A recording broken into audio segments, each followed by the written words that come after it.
Hello friends, मैं मनीष सिंह स्वागत करता हूं आप सभी का एग्ज़ाम वॉरियर चैनल्स में। वैसे तो दोस्तों आपको बता दें कि हमारा जो चैनल है एग्ज़ाम वॉरियर्स, ये विभिन्न प्रतियोगी परीक्षाओं की तैयारी करने वाले जो अभ्यर्थी हैं उनको एक सकारात्मक रूप से तैयारी करने की दिशा में हम योगदान देते हैं।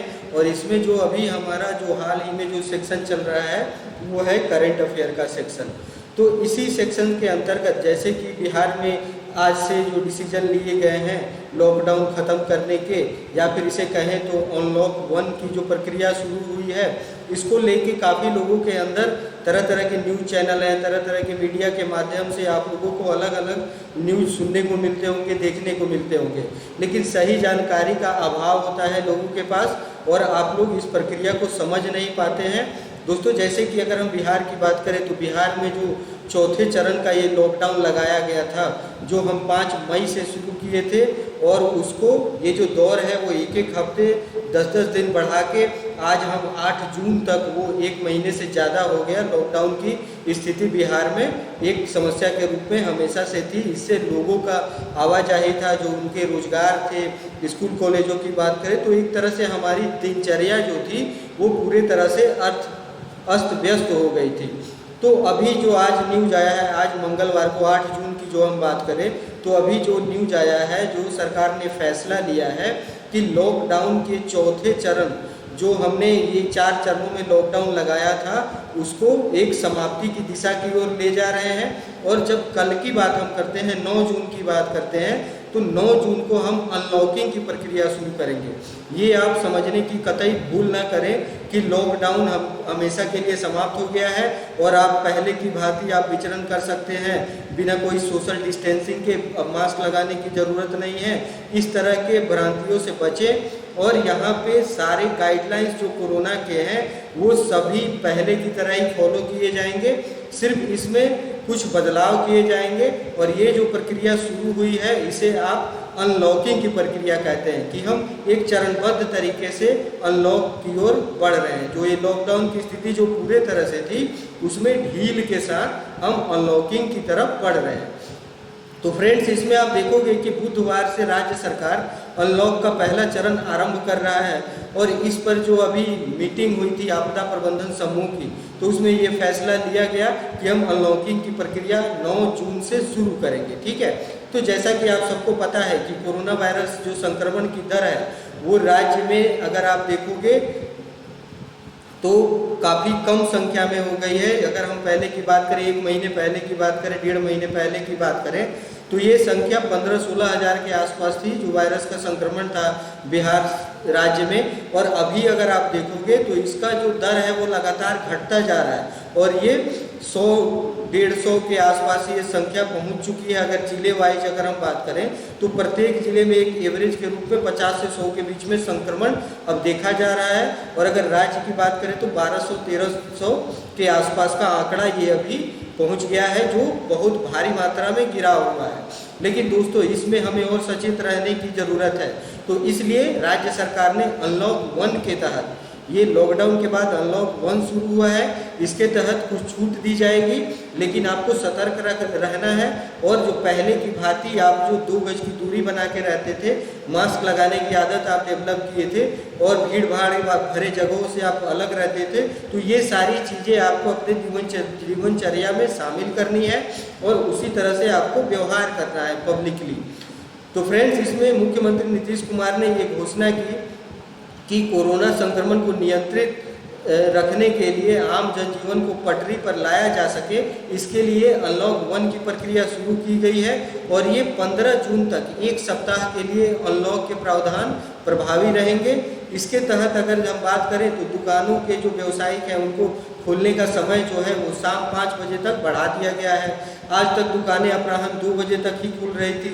नाइट कर्फ्यू की अगर हम बात करें तो ये शाम 7 बजे से सुबह 5 बजे तक लागू रहेगा। दिन में किसी तरह के गाड़ियों की आवाजाही पर रोक नहीं रहेगी।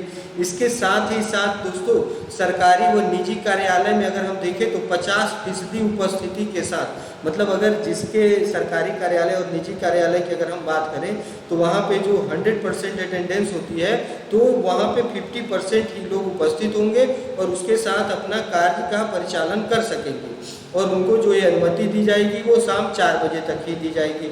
और अभी तक अगर हम बात करें तो सरकारी कार्यालय को अगर लॉकडाउन की स्थिति की बात करें तो उसमें 25% ही उपस्थिति की बात की जा रही थी या फिर वर्क फ्रॉम होम की अनुमति दी गई थी। तो दोस्तों आपको बिल्कुल भी दिग्भ्रमित नहीं होना है।